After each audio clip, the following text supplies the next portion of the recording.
Par une nuit froide, une fille nommée Suzune est traînée dans une cabane par son père, car il ne supporte pas de la voir. Il regrette que Suzune soit née et prévoit de la laisser dehors toute la nuit. Mais quelques minutes plus tard, son frère Jinta sort et tente de la libérer. Cependant, il est choqué de découvrir qu'elle n'est plus là.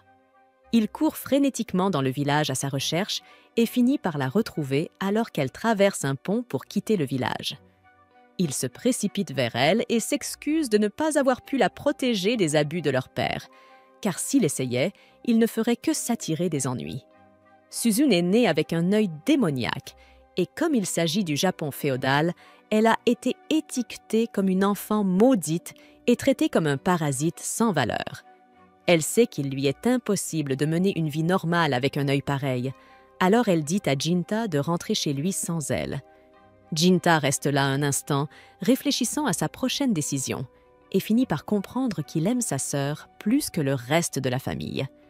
Il lui prend alors la main et lui demande de s'enfuir avec lui. Ensemble, ils fuient leur ancien foyer, mais il pleut toujours, et le froid devient de plus en plus mordant. N'ayant nulle part où s'abriter, Jinta emmène Suzune dans les ruines d'un vieux bâtiment, et tous deux se blottissent l'un contre l'autre pour essayer de conserver leur chaleur corporelle. Suzune s'est déjà endormie, et Jinta est sur le point de s'évanouir lui aussi. Mais avant que cela n'arrive, il aperçoit un homme s'approcher d'eux et dire quelque chose à propos de les recueillir. Lorsqu'il se réveille, Jinta se rend compte qu'il est porté par l'homme, tandis que Suzune marche à ses côtés. L'homme est soulagé de voir que Jinta est enfin réveillé, alors il le pose à terre et ils continuent leur marche jusqu'à son village. Ce village est principalement habité par des forgerons spécialisés dans la fabrication de katanas, si bien que tout le monde est en plein travail. L'homme conduit Jinta et Suzune chez lui, et dès qu'il ouvre la porte, sa fille se précipite dehors pour l'accueillir. Elle est ravie de le revoir, mais aussi intriguée par les deux enfants qui se tiennent derrière lui. L'homme lui explique alors que Jinta et Suzune vivront désormais avec eux. Il lui demande si cela lui convient, et à sa grande surprise, elle semble enchantée par cette idée, car cela signifie qu'elle aura des amis avec qui jouer. Elle s'approche de Jinta et se présente sous le nom de Shirayuki, en espérant que tous les trois pourront bien s'entendre à l'avenir. Cette nuit-là, Jinta a du mal à trouver le sommeil, alors Motoharu lui demande s'il y a un problème.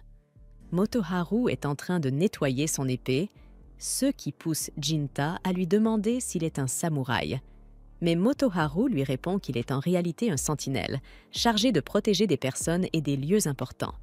Plus tard, Jinta et Suzune rejoignent Shirayuki et Shidoze au bord de la rivière. Sur le chemin du retour, Jinta demande des informations sur la mère de Shirayuki, Yokaze, qui a aidé lui et Suzune à rester dans le village. Shirayuki explique que Yokaze est une Itsuki-Heim, une prêtresse du dieu du feu, et qu'elle ne peut être vue que par le chef du village et son mari Motoharu, son sentinelle. Le lendemain, Jinta s'entraîne avec Motoharu, mais en tant que novice en combat à l'épée, il est facilement mis au sol sans que Motoharu ne transpire le moindrement. Motoharu lui dit qu'il a encore un long chemin à parcourir, mais que s'il continue de s'entraîner, il finira par devenir un maître un jour. Les années passent, et Jinta est devenu le nouveau sentinelle de la prêtresse. Il assiste donc à une réunion entre tous les officiels du village et la prêtresse du sanctuaire. Elle est cachée derrière un rideau pour que personne ne puisse la voir directement, et au début de la réunion, elle félicite Jinta pour ses excellentes compétences en extermination de démons. Il lui répond qu'il ne fait que son devoir en protégeant le village et que le dernier démon qu'il a rencontré avait essayé d'utiliser une forme humaine pour s'infiltrer dans le village. L'un des officiels commence à devenir nerveux lorsque Jinta dit cela, et les autres lui demandent s'il a une idée de la raison pour laquelle un démon voudrait s'introduire dans le village. Un officiel suggère que le démon pourrait être après la prêtresse du sanctuaire, car selon la légende, si un démon mange le foie d'une prêtresse, il deviendra immortel. Mais il pourrait aussi chercher à s'emparer de l'épée sacrée Yurei, qui a été transmise de génération en génération par les prêtresses et qui est très précieuse. Il serait donc logique que les démons la convoitent. L'un des officiels mentionne que l'épée Yurei a été forgée par l'un des meilleurs forgerons de l'histoire et qu'on dit qu'elle possède des pouvoirs mystiques. Si les démons recherchent réellement la lame Yurei, cela pourrait causer de gros problèmes à tout le village.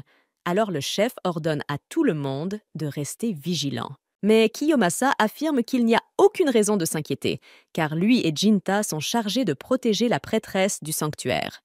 Cependant, il pense personnellement que Jinta n'est pas qualifié pour ce rôle. Jinta et Kiyomasa sont sur le point de se disputer, mais le chef et la prêtresse leur ordonnent de se taire. La réunion est maintenant terminée, et tout le monde quitte le sanctuaire, sauf Jinta, car son devoir est de veiller sur la prêtresse. Maintenant qu'ils sont seuls, la prêtresse sort de sa chambre, et il s'avère que c'est Shirayuki. Jinta lui demande ce qu'elle fait, car une prêtresse ne devrait pas se montrer aussi négligemment. Mais comme ils sont amis d'enfance, elle ne voit pas l'intérêt de telles formalités. Elle lui annonce que Suzune est là aussi, bien que le sanctuaire soit censé être interdit aux gens ordinaires, donc elle ne devrait normalement pas s'y trouver. Suzune ne semble pas avoir grandi du tout ces dernières années. Et lorsqu'il la réveille, elle est ravie de revoir son grand frère. Jinta a été tellement occupée à exterminer les démons qu'elle n'a presque jamais l'occasion de le voir. Mais bien qu'il soit heureux de la revoir, il réprimande Suzune pour être venue ici, car le sanctuaire est interdit au public. Elle ne comprend pas pourquoi elle ne peut pas rendre visite à Shirayuki alors que Jinta peut la voir quand il le souhaite. Mais les règles sont les règles, alors Jinta lui ordonne de rentrer à la maison. Après le départ de Suzune, le chef revient bientôt au sanctuaire, ayant quelque chose d'important à discuter avec Shirayuki. Il demande donc à Jinta de leur laisser un peu d'intimité. Jinta refuse d'abord, car c'est son devoir de sentinelle de rester aux côtés de Shirayuki en permanence. Mais cette dernière lui accorde une journée de repos. Finalement, Jinta cède et rentre chez lui pour la journée. Pendant ce temps, à l'extérieur du village, 2 démons ont jeté leur dévolu sur Suzune à cause de son œil démoniaque. Ce soir-là, Shirayuki s'éclipse discrètement du sanctuaire et retrouve Jinta, car elle a quelque chose d'important à lui dire. Lorsque le chef est venu lui parler plus tôt, il lui a expliqué qu'elle devait se concentrer sur la naissance d'un héritier pour la remplacer au KIS, où elle serait tuée par les démons. Cela peut sembler morbide, mais le chef a raison. Alors Shirayuki doit se marier bientôt. Il a été décidé qu'elle épouserait Kiyomasa, principalement parce qu'il est le fils du chef et qu'il deviendra un jour le nouveau chef du village. Jinta ne sait pas vraiment comment réagir à cette nouvelle, et Shirayuki n'en est pas plus heureuse. Elle avoue qu'elle est amoureuse de lui, et, pour être honnête, elle est venue ici dans l'intention de lui demander de s'enfuir avec elle pour commencer une nouvelle vie. Mais elle sait qu'il n'accepterait jamais. Jinta a prêté serment de protéger ce village et a passé des années à s'entraîner pour devenir assez fort pour le défendre. Shirayuki a fait le même serment en devenant la prêtresse du sanctuaire. S'ils fuyaient maintenant, ce serait un affront à tout ce pour quoi ils ont travaillé si dur. Le temps passe et Jinta est à nouveau convoqué à une réunion où on l'informe qu'un démon a été aperçu dans la forêt. Il est chargé de l'exterminer et se prépare aussitôt à partir. Cependant, avant qu'il ne puisse quitter le village, Kiyomasa l'arrête. Il sait que Jinta a forcément entendu parler du mariage prévu entre Shirayuki et lui, alors il ne comprend pas pourquoi Jinta fait comme si cela ne l'affectait pas. Jinta lui dit qu'il n'y a rien à se soucier, car les seules choses qui comptent pour lui sont la sécurité de la prêtresse et du village. Le plus étrange dans cette situation, c'est que Kiyomasa ne cherche même pas à se vanter d'épouser Shirayuki. Il sait que Jinta est amoureux de Shirayuki et qu'elle l'aime aussi, donc ça lui semble juste dérangeant de l'épouser. Mais Jinta a déjà pris sa décision, alors il quitte le village pour accomplir sa mission. Une fois dans la forêt, Jinta est soudainement attaqué par le démon massif. Avant que le combat ne commence, il demande au démon s'il est seul, car le rapport disait qu'il y avait 2 démons dans les environs. Et le démon massif explique que son partenaire avait des affaires à régler dans le village. Cela ne sonne pas bien, mais Jinta va devoir d'abord gérer ce démon avant de revenir pour s'occuper du second. Il se précipite en avant, et d'un coup puissant, Il parvient à trancher l'un des bras du démon, mais ce dernier continue d'attaquer, et Jinta est forcé de reculer. Le démon ramasse sa main tranchée, et il n'est même pas contrarié de l'avoir perdue. Il est juste impressionné que Jinta ait été assez habile pour la couper. Pendant ce temps, dans le village, Suzune se retrouve face au démon Badi, et elle est absolument terrifiée. Le démon lui dit qu'il n'y a pas de raison d'avoir peur, car Suzune est un démon tout comme lui. Mais Suzune refuse de le croire. Le démon jette un regard à Suzune et comprend que son amour pour Jinta l'empêche de devenir un démon à part entière. Elle trouve cela oppressant, car Jinta a dû entourer Suzune d'un amour et d'une affection constants pour faire d'elle une si bonne personne. Suzune aime Jinta de tout son cœur, alors entendre le démon louer Jinta la rassure. Maintenant que Suzune n'a plus peur d'elle, le démon tente de la convaincre d'utiliser ses pouvoirs pour l'aider. Elle lui promet même qu'elle ne lui fera aucun mal, et tout le monde sait que les démons ne peuvent pas mentir. Donc Suzune peut lui faire confiance. Cependant, Suzune rejette son offre, car il y a une chance que les démons fassent du mal à Jinta. La démone ne peut pas nier cette possibilité, alors elle tente une autre approche et lui montre une vision. Dans cette vision, on voit Shirayuki en train de se déshabiller et de se préparer à se donner à quelqu'un dans le sanctuaire. Voir cette scène rend Suzune malade, non pas à cause de l'acte en lui-même, mais parce que ce n'est pas Jinta qui est avec Shirayuki. Elle demande au démon si ce qu'elle a vu est réel, et celle-ci lui explique que son pouvoir lui permet de voir l'avenir. Elle peut aussi partager ses visions avec d'autres, ce que Suzune vient d'expérimenter. Mais si elle ne la croit toujours pas, elle est prête à l'emmener immédiatement au sanctuaire pour qu'elle puisse voir la scène de ses propres yeux. Pendant ce temps, Jinta est toujours en train de combattre le démon massif. Mais avant que le combat ne reprenne, il veut savoir pourquoi les démons attaquent les humains en premier lieu. Le démon explique que c'est simplement son but dans la vie. Les démons ne sont pas obligés de tuer les humains, mais chacun d'eux a un but précis qu'il doit accomplir. Et en ce moment, le but du démon massif est de retenir Jikan. Bulk possède le pouvoir d'assimilation, ce qui lui permet d'acquérir les capacités des autres démons en les dévorant, allant même jusqu'à modifier son corps à volonté. Jikan ne peut pas se permettre d'hésiter, alors il fonce en avant, déterminé à éliminer Bulk une bonne fois pour toutes. Cependant, il se fait immédiatement arracher un bras d'un coup de poing. Lorsqu'il tente de trancher la gorge de Bulk, ce dernier brise son épée avec ses dents. Tout porte à croire que Jikan est un homme mort. Mais au dernier instant, il tend la main en arrière et attrape un fragment de son épée brisée. Il plonge alors le morceau de lame profondément dans le cœur de Bulk avant que celui-ci ne puisse riposter. Et ainsi, Jikan en sort vainqueur. Bulk accepte sa défaite et contre toute attente, il est heureux, car cela signifie qu'il a accompli son but. Il explique que l'autre démon qui l'accompagnait possède le pouvoir de prémonition et qu'elle l'a utilisé pour voir très loin dans le futur, 170 ans exactement. Selon sa vision, le démon le plus puissant de tous les temps vit ici, ce qui est la raison de leur venue en premier lieu. Dès que Bulk mentionne qu'un démon vit dans le village, Jikan réalise qu'il doit parler de Suzune. Mais avant qu'il puisse réagir, Bulk lui dit qu'il va lui offrir un cadeau pour le féliciter de sa victoire. Une seconde après, le bras tranché de Bulk saisit la tête de Jikan et commence à l'écraser jusqu'à ce qu'il perde connaissance. Pendant ce temps, au sanctuaire, Kiyomasa est sur Shirayuki. Tout ce qu'il a à faire, c'est lui faire un enfant, alors il espère en finir une bonne fois pour toutes. Et puisque Jikan est en mission, c'est le moment idéal. Sinon, Jikan devrait rester dehors et entendre les bruits de Shirayuki, et Kiyomasa se sentirait déjà suffisamment coupable à ce sujet.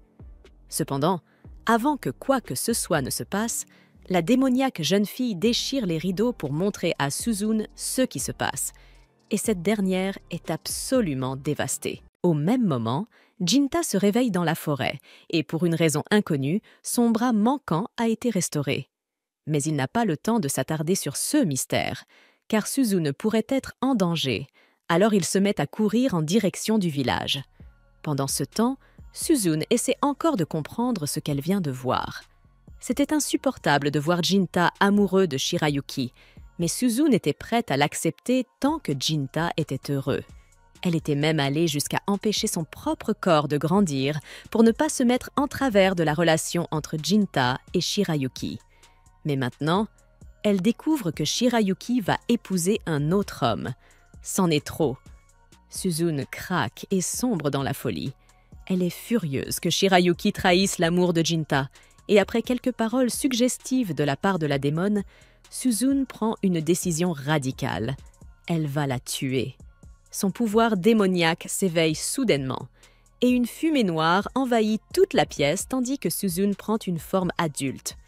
Kiyomasa saisit l'épée légendaire et tente d'attaquer Suzune, mais la démone l'assomme avant qu'il ne puisse faire quoi que ce soit. Elle traîne ensuite le corps de Kiyomasa à l'extérieur, ayant quelque chose en tête, laissant Shirayuki seul face à Suzune. Jinta arrive enfin au sanctuaire et trouve Shirayuki encore en vie. Elle se précipite dans ses bras, mais une seconde plus tard, sa tête est tranchée par Suzune. Jinta reste figé sous le choc, incapable de réagir face à ce qu'il vient de voir. Un instant plus tard, Suzune apparaît derrière lui, tenant la tête de Shirayuki dans ses mains. Jinta demande à Suzune pourquoi elle a fait une chose pareille.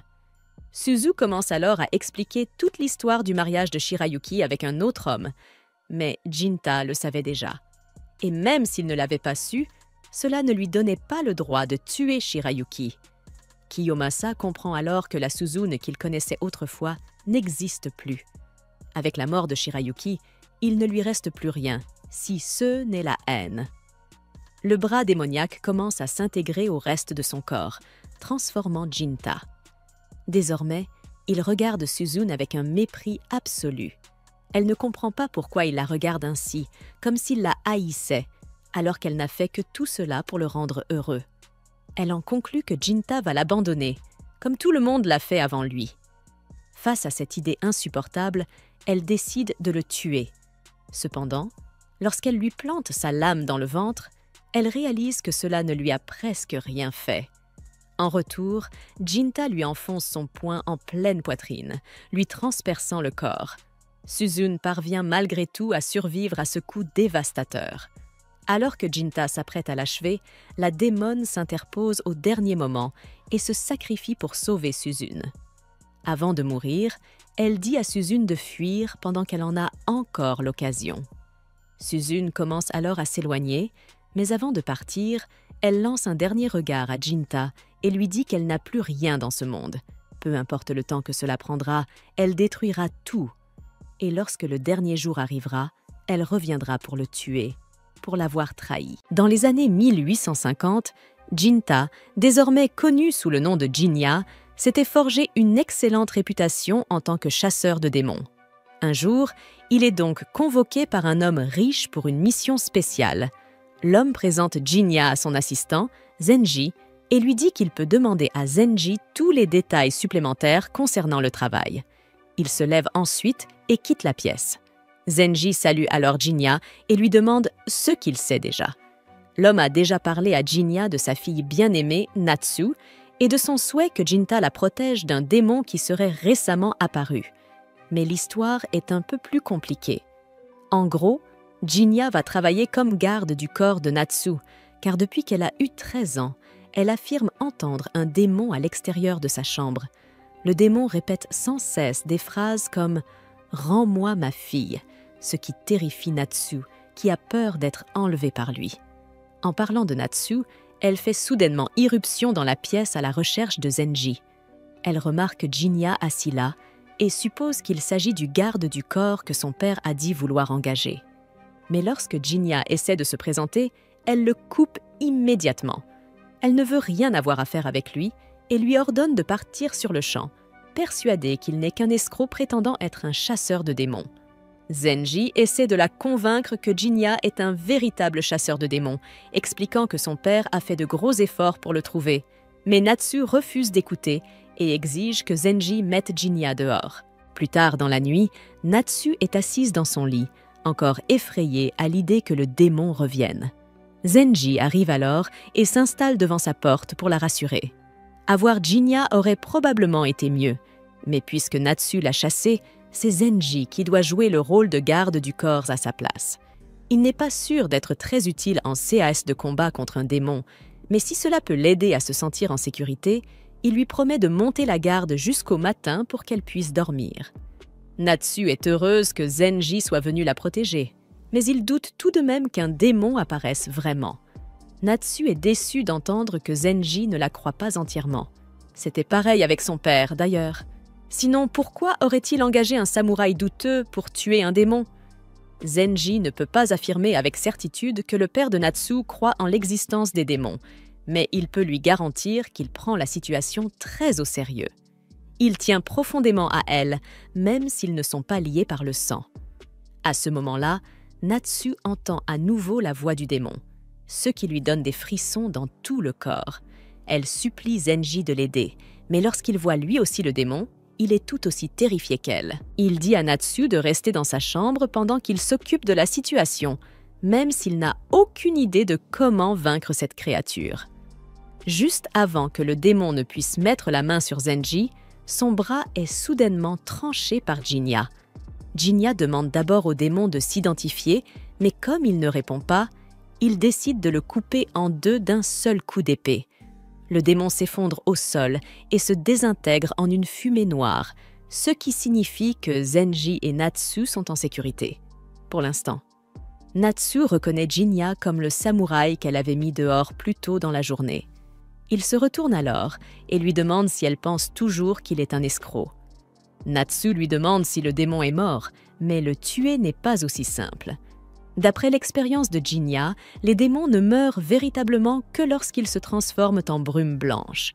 Et comme celui-ci s'est changé en brume noire, cela signifie qu'il reviendra à coup sûr. Le lendemain matin, Zenji remercie officiellement Jinya de les avoir sauvés la nuit précédente.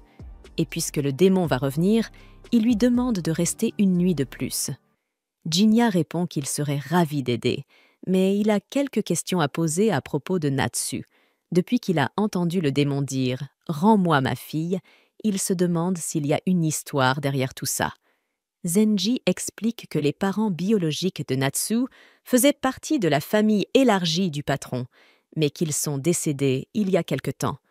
Le patron a donc recueilli Natsu et l'a élevée comme sa propre fille. Et, au cas où Jinya aurait des doutes, Zenji lui assure qu'il est absolument impossible que Natsu soit un enfant démoniaque. Car si c'était le Sias, jamais le patron n'aurait envisagé de l'adopter. La femme du patron a été tuée par des démons, et par la suite, son fils s'est enfui et n'a plus jamais été revu. Le patron tient les démons pour responsables de la perte de sa famille, et il les déteste de tout son être. Plus tard dans la soirée, Natsu dîne avec son père, qui lui demande si tout se passe bien avec son nouveau garde du corps. Au début, elle était un peu sceptique à propos de Jinya, mais après l'avoir vu à l'œuvre, elle est certaine qu'il est authentique. Même si Natsu est curieuse de savoir pourquoi son père a choisi précisément Jinya, il lui explique qu'il y a eu récemment des rumeurs de démons rôdant autour d'Eda. Mais en même temps, d'autres rumeurs parlent d'un homme capable de terrasser n'importe quel démon d'un seul coup d'épée, du moment qu'il est payé.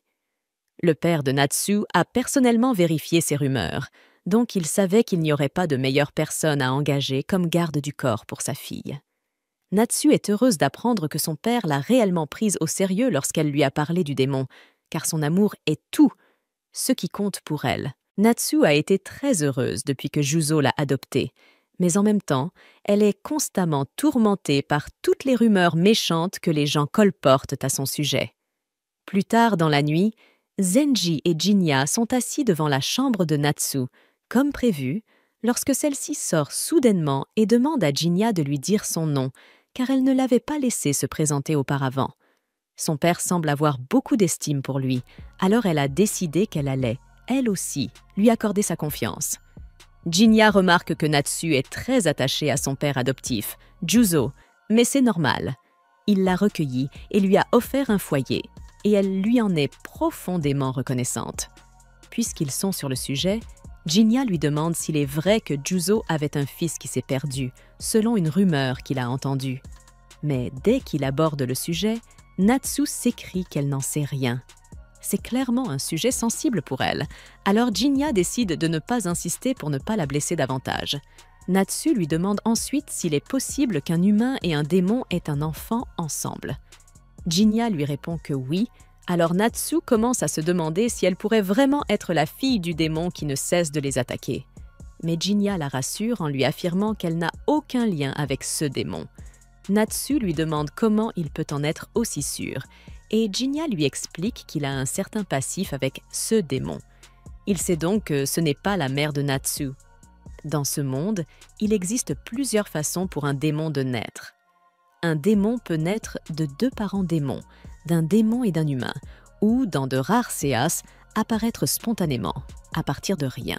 Les démons comme celui-ci naissent de l'essence des émotions fortes, surtout des émotions négatives. Lorsque ces sentiments s'accumulent chez une personne, ils peuvent parfois prendre la forme d'un démon, comme celui-là. Natsu commence à paniquer en voyant à nouveau le démon, alors Jinya s'avance tranquillement vers lui et lui demande de décliner son nom. Mais le démon ne semble pas assez intelligent pour comprendre ce que Jinya lui dit. Alors qu'il se jette sur lui, Jinya lui donne une gifle en pleine figure et le plaque au sol. Zenji presse Jinya de tuer le démon immédiatement, mais celui-ci répond que s'il le fait, il reviendra encore et encore. Natsu lui demande pourquoi, alors Jinya lui explique que c'est ses émotions à elle qui ont donné naissance à ce démon. Le démon est apparu en réaction à la croyance de Natsu que provoquer des problèmes forcerait son père à lui accorder plus d'attention. Natsu refuse d'y croire dans un premier temps, mais tout ce que dit Jinya semble parfaitement logique. Elle voulait que quelque chose pousse son père à la traiter comme une vraie fille. Et tout à coup, un monstre est apparu pour que ce souhait se réalise. Jinya lui dit que la seule façon de faire disparaître ce démon pour de bon, c'est qu'elle reprenne le contrôle de ses émotions. Mais Natsu ne sait pas comment elle est censée y parvenir. Jinya lui explique qu'elle doit simplement accepter ce qu'elle ressent et, avec sincérité, lui demander de terrasser le démon. Natsu réfléchit un instant et comprend que tout ce qu'elle a toujours voulu, c'était être aimée par Juzo comme sa fille. Mais elle pensait qu'il ne l'aimait pas de cette manière. C'est pour cela qu'elle a fini par croire que si elle était attaquée par un démon, alors peut-être qu'il commencerait à l'aimer davantage. Et maintenant, toutes ses émotions laides se sont matérialisées devant elle. En un sens, ce démon, c'est elle. Mais Zenji lui dit de ne pas penser comme ça. Ce démon est peut-être né de ses émotions, mais ce n'est pas ce qui importe maintenant. Zenji sait que Juzo aime Natsu plus que tout au monde, et que Natsu l'aime tout autant, mais qu'aucun des deux ne sait vraiment comment l'exprimer. Elle devra apprendre à exprimer ses sentiments de manière plus honnête à partir de maintenant, mais Zenji lui jure qu'il sera toujours là pour l'aider à y parvenir. Ces mots donnent à Natsu la force de lâcher prise, de se libérer enfin du doute et de la haine d'elle-même qui ont donné naissance au démon. Elle dit alors à Jinya de le tuer une bonne fois pour toutes. Aussitôt ces mots prononcés, Jinya dégaine son épée et tranche le démon en deux. Cette fois, le corps du démon se dissipe dans une brume blanche, ce qui confirme à Jinya qu'il ne reviendra plus jamais. Cependant, plus tard dans la nuit, après que Natsu soit retourné se coucher, le corps du démon commence à se rematérialiser. Jinya s'attendait à ce genre de phénomène, car si le démon avait véritablement été formé uniquement à partir des émotions négatives de Natsu, il aurait cessé d'exister dès qu'elle avait pris la décision de les laisser partir. Cela signifie que les émotions d'une autre personne se sont mêlées à celles du démon. Et autant que Jinya en sait, il n'y a qu'une seule autre personne dans cette région ayant le potentiel de devenir un démon. Et c'est la défunte femme de Juzo. Avec les émotions négatives de Natsu dissipées, le démon a du mal à maintenir sa forme, mais la fille qu'il appelle à l'aide n'est pas Natsu, c'est Suzu. Cela signifie que Jinya est le fils disparu de Juzo et que ce démon est la mère de Jinya et de Suzu. Zenji demande pourquoi Juzo ne vient pas remercier Jinya aussi, mais Juzo ne voit aucune raison de le faire, car dès que Jinya est arrivé, il savait qu'il serait capable de mener à bien la mission. Zenji se demande pourquoi Juzo aurait autant de foi en un simple chasseur de démons, Mais Juzo répond qu'il est tout à fait normal pour un parent de croire en son enfant.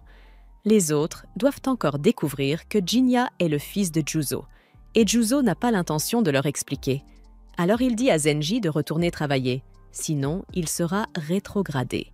Zenji ne veut pas ça, alors il part faire son travail, et Juzo commence à partir aussi. Mais avant qu'il ne s'éloigne, Natsu a quelque chose à lui dire. Elle lui demande s'il y a quelque chose qu'elle puisse faire pour l'aider, mais Juzo est curieux de savoir pourquoi elle demande ça. Elle lui explique que Jinya lui a dit qu'elle devrait lui rendre service pour sa gentillesse, et Juzo est heureux de savoir que Jinya le considère toujours comme une bonne personne. Mais il dit à Natsu qu'elle n'a pas besoin de se soucier de lui rendre quoi que ce soit, car la meilleure façon qu'un enfant puisse rendre heureux son parent, c'est en vivant une vie longue et heureuse. Zenji demande pourquoi Juzo ne vient pas remercier Jinya aussi, mais Juzo ne voit aucune raison de le faire, car dès que Jinya est arrivé, il savait qu'il serait capable de mener à bien la mission. Zenji se demande pourquoi Juzo aurait autant de foi en un simple chasseur de démons, mais Juzo répond qu'il est tout à fait normal pour un parent de croire en son enfant. Les autres doivent encore découvrir que Jinya est le fils de Juzo, et Juzo n'a pas l'intention de leur expliquer. Alors il dit à Zenji de retourner travailler, sinon il sera rétrogradé. Zenji ne veut pas ça, alors il part faire son travail, et Juzo commence à partir aussi. Mais avant qu'il ne s'éloigne, Natsu a quelque chose à lui dire. Elle lui demande s'il y a quelque chose qu'elle puisse faire pour l'aider, mais Juzo est curieux de savoir pourquoi elle demande ça. Elle lui explique que Jinya lui a dit qu'elle devrait lui rendre service pour sa gentillesse, et Juzo est heureux de savoir que Jinya le considère toujours comme une bonne personne.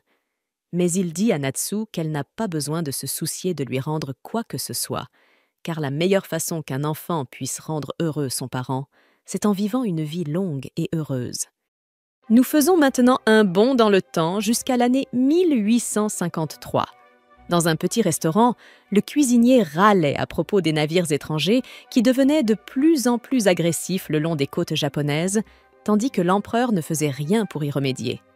Une serveuse à proximité écoutait en silence, sans dire un mot, avant de prendre un plat pour le servir à Jinya, qui attendait à sa table. Le propriétaire félicita Ofu pour son travail acharné et mentionna qu'il y avait des rumeurs sur un tueur en série en liberté, ce qui le rendait très inquiet pour la sécurité de sa fille. Tout ce qu'il voulait, c'était que l'empereur arrête de fixer le plafond et fasse enfin quelque chose. Jinya pensa qu'il serait sage pour l'homme de faire attention à ses paroles, et le propriétaire admit qu'il serait dommage de voir son restaurant brûler après seulement 10 jours d'ouverture. Au moins, ajouta-t-il, il avait réussi à acheter l'endroit et tout l'équipement pour presque rien à l'ancien propriétaire. Sur ces l'homme s'assit à la table avec son seul client, curieux de connaître ses goûts, car presque personne ne venait dans le restaurant, et pourtant, Jinya était venu chaque jour depuis 5 jours. Ofu avertit son père qu'il risquait de faire fuir leur seul client fidèle, mais le cuisinier ne voyait aucun problème dans ce qu'il avait dit. En fait, il demanda ce que le jeune homme pensait des soba. Jinya répondit que ce n'était pas mauvais du tout, bien que plutôt simple. Le propriétaire rit de l'honnêteté du jeune homme et admit qu'il était devenu cuisinier plus par passion que par réel talent. Alors Jinya demanda dans ce cas pourquoi avoir ouvert un endroit comme celui-ci. L'homme répondit que c'était compliqué, chacun porte un fardeau, et à en juger par l'air de Jinya, il devina que son passé n'avait pas été très tendre non plus. Jinya acquiesça en silence. Après le repas, le propriétaire accepta un paiement de 16 mons et fit remarquer que le jeune homme semblait avoir pas mal d'argent pour un ronin. Curieux, il lui demanda comment il gagnait sa vie. Le visage impassible, le client répondit qu'il tuait des démons pour de l'argent. Le cuisinier éclata de rire, pensant que c'était une blague. Jinya se contenta d'un hochement de tête et se leva pour partir. Mais avant qu'il ne puisse s'éloigner, le propriétaire saisit l'occasion pour revenir sur le sujet des démons. Il expliqua que le tueur qu'il avait mentionné plus tôt était réputé ne pas utiliser d'épée du tout. Chaque corps de victime avait été retrouvé mutilé, et de plus, le nombre de cadavres ne correspondait pas au nombre de personnes récemment portées disparues. Il était possible que le tueur ait trouvé un moyen de faire disparaître les corps. Ce petit détail avait convaincu certains que le meurtrier pouvait en réalité être un démon. Jinya demanda où ce tueur avait été aperçu pour la dernière fois. Le cuisinier se souvint que c'était quelque part autour d'Edobashi. Afu intervint en disant que toute cette histoire était suffisante pour effrayer n'importe qui, et elle supplia le jeune homme d'être prudent en se promenant, surtout la nuit. Jinya répondit qu'il était trop vieux pour les leçons sur le fait de rester dehors après la tombée de la nuit, ce à quoi elle répliqua que le simple fait qu'il ressente le besoin d'agir comme un adulte prouvait justement qu'il n'était pas encore aussi mûr qu'il le pensait.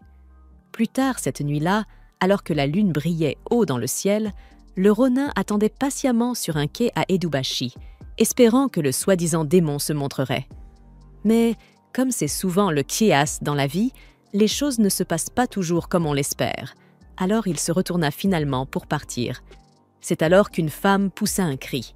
Jinya courut dans la direction du son et arriva au pont Shianbashi, seulement pour être confronté à une scène grotesque.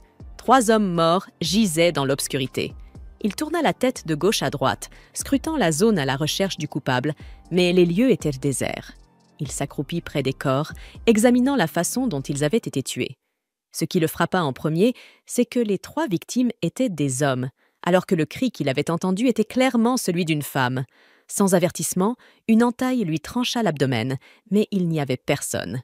Puis, des pas invisibles foncèrent vers lui. Jinya se prépara juste à temps, bloquant un coup porté par un assaillant invisible. Il fut ensuite touché de nouveau, cette fois par une coupure plus profonde dans le dos. L'ennemi invisible recula. Jinya, ensanglanté mais toujours debout, murmura que ce démon avait une capacité plutôt intéressante.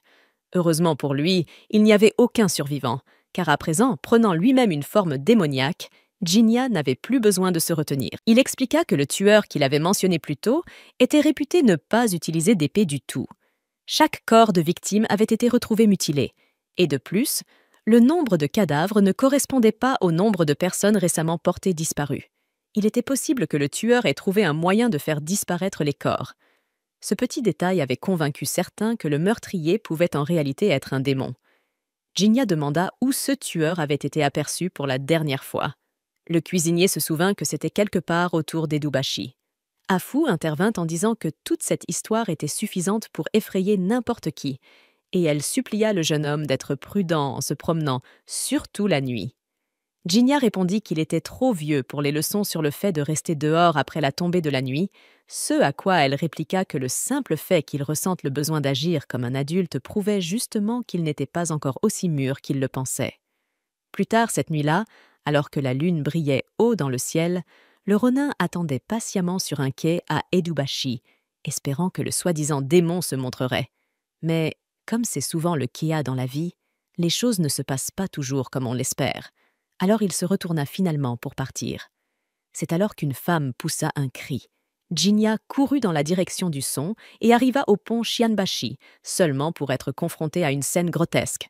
3 hommes morts gisaient dans l'obscurité.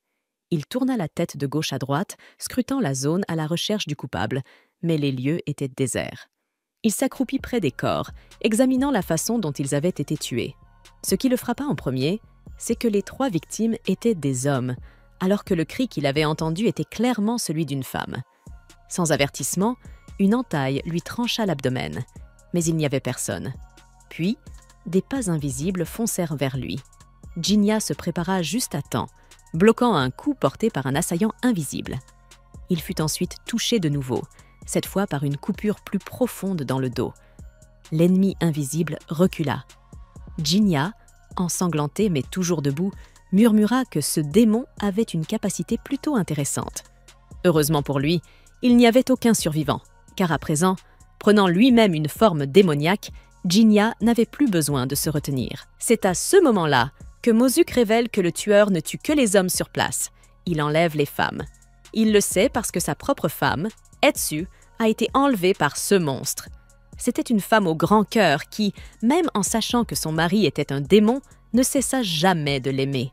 Mais elle disparut sans laisser de traces il y a 1 mois, et 10 jours plus tard, son corps fut retrouvé près de la rivière Kander, S.I.'s blessure, montrait clairement qu'elle avait été atrocement violée. Etsu ne méritait pas ça. Elle était chaleureuse, s'entendait avec tout le monde. Elle avait même réussi à aimer un démon comme Mosuk. Il ne portait pas une apparence humaine par admiration pour les humains. Il le faisait uniquement pour pouvoir l'aimer en retour. Et pourtant, à la fin, il ne restait que la haine envers le monstre qui lui avait arraché la vie d'une manière aussi cruelle et perverse.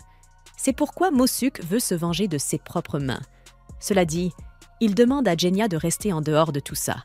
Ce criminel tombera sous son épée. Malgré cela, Genya refuse de se retirer. Tuer des démons, c'est son métier.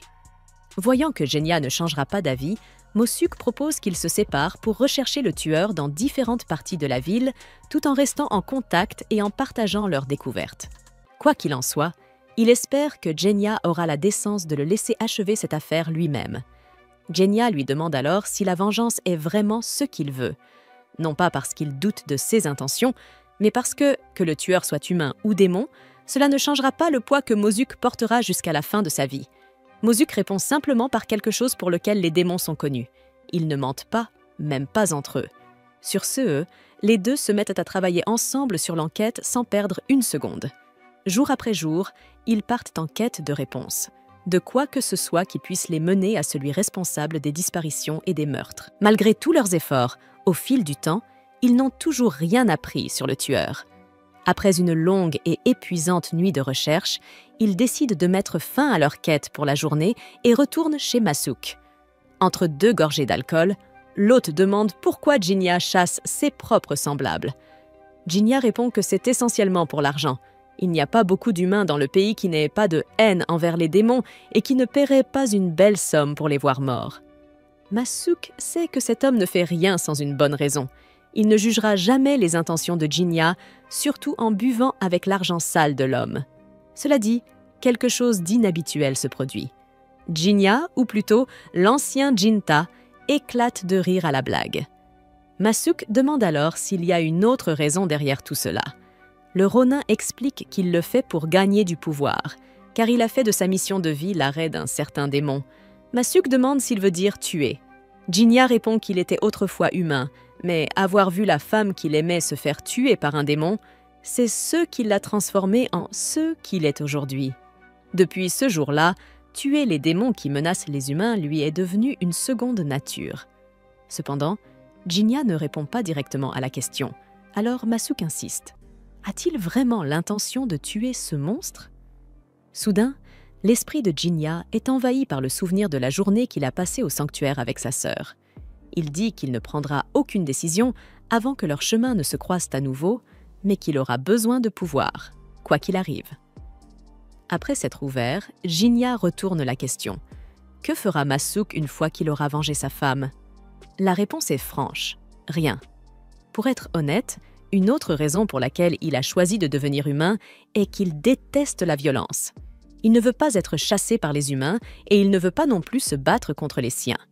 Tout ce qu'il veut, c'est mener une vie tranquille, et puisque cela ne peut pas se faire aux côtés de sa femme, il espère au moins trouver la paix en acceptant que ce voyage soit désormais solitaire, même si Etsu ne quitte jamais son esprit. Ému, Genya se rappelle que Masuk avait dit plus tôt qu'il ne semblait pas être le genre de personne à faire quoi que ce soit sans une bonne raison. Mais peut-être que Mosuk ne devrait pas le considérer aussi hautement, car la dure réalité est que Genya est complètement consumé par la haine qu'il ressent pour sa propre sœur. Le lendemain, l'ancien sentinelle du village de Kodono retourne à son endroit préféré de Soba. Ofu lui demande s'il a capturé le criminel, mais Genya ne se souvient pas lui avoir jamais dit qu'il poursuivait quelqu'un. Elle lui répond qu'il l'a un peu révélé quand il a dit que son travail consistait à tuer des démons. Pris au dépourvu, il admet qu'il n'a pas eu beaucoup de chance ces derniers temps. Le cuisinier plaisante en disant que les temps sont durs pour tout le monde en ce moment. Changeant de sujet, Genya dit qu'une serveuse gentille comme Ofu devrait avoir une file d'attente de clients devant la porte. C'est juste dommage que tout le monde à Ito semble être à court de temps et d'argent ces jours-ci. Son père intervient et demande à Genya s'il pense vraiment qu'elle a du talent. Il ajoute que 8 personnes sur 10 diraient probablement la même chose. Fier, le père aime ce qu'il entend et essaie même de pousser le sabreur vers sa fille, en disant qu'elle n'a jamais eu de vraies relations dans sa vie. Mais la jeune fille prend rapidement la parole. Elle dit qu'un jour, elle quittera le foyer quand elle sera prête, mais pour l'instant, elle veut juste être la fille de son père. Elle s'excuse si cela rend les choses gênantes, mais Ginia balaie cela d'un geste. En fait, il pense que son père est un homme bien. Sur le même sujet, elle demande doucement, ne voulant pas s'immiscer, si Ginia pense la même chose de son propre père. Le sabreur explique qu'il a une petite sœur nommée Suzyun et que leur père la battait constamment en lui disant qu'elle ne faisait pas partie de la famille. Alors un jour, Ginia a pris Suzyun et ils ont fui très loin de chez eux. Ils n'étaient que des enfants à l'époque. Ofu demande s'il déteste son père. Il répond non.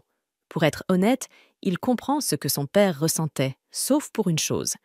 Les choses ne se passent pas toujours comme on le souhaite. Juste avant le crépuscule, les deux enquêteurs se rencontrent pour échanger des nouvelles. Mais jusqu'à présent, la mission avait été un échec total.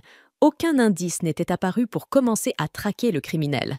Soudain, Mosuk aperçut quelque chose et pointa dans cette direction. Ginia remarqua qu'Ofu était dehors à cette heure, en train de s'occuper de quelques plantes. Alors il expliqua à son partenaire qu'elle était simplement une connaissance du restaurant où il allait souvent. En réalité, Ginia décida d'aller parler à la femme. Ofu commenta à quel point la lune était belle et demanda si Ginia était seule. C'est alors que Ginia se rendit compte que Mosuk n'était plus à ses côtés. À ce moment-là, Mosuk lui chuchota à l'oreille, lui disant qu'il s'était rendu invisible. Il ne voulait pas interrompre le jeune homme qui accompagnait la jeune fille chez elle. Après tout, personne ne voulait qu'elle tombe entre les mains du kidnappeur. Ginia fit semblant que tout allait bien et demanda à Ofu ce qu'elle faisait dans la rue à une heure aussi tardive. Elle répondit qu'elle était sortie pour voir les cerisiers en fleurs. L'homme pensait se tenir devant un saule, mais elle le corrigea doucement. La fleur qu'elle tenait dans la main, expliqua-t-elle, s'appelait le saule-neige.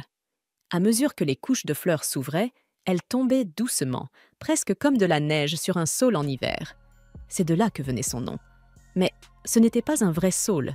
Cela appartenait à la famille des cerisiers. Ginia admit qu'il ne voyait pas vraiment la ressemblance. Des cerisiers qui imitent un saule, mais ne sont pas vraiment des saules, bien qu'ils y ressemblent, et peut-être, au final, qu'ils ne sont ni l'un ni l'autre. D'une manière étrange, le Ronin se sentit désolé pour la fleur. Cependant, Ofu la trouvait belle. Peut-être qu'elle n'était ni l'un ni l'autre, mais même ainsi, elle produisait de magnifiques fleurs, ce qui devait bien signifier quelque chose. Elle ne savait pas ce que le saule-neige pensait de lui-même, mais elle croyait qu'il ne se voyait ni comme vide, ni comme triste. Sinon, pourquoi se donnerait-il la peine de fleurir chaque année? Et c'est pour ça, dit-elle, que la fleur n'avait pas besoin de la pitié de Ginia. Peu importe comment nous essayons de classifier cette plante, quand le printemps arrive, elle continuera toujours à fleurir, année après année, avec de nouvelles et magnifiques fleurs. Ginia éclata de rire et dit « Donc c'est le style ninja de la fleur », ce qui fit rire la jeune fille. Finalement, il proposa de l'accompagner chez elle, en disant que son père devait sûrement commencer à s'inquiéter.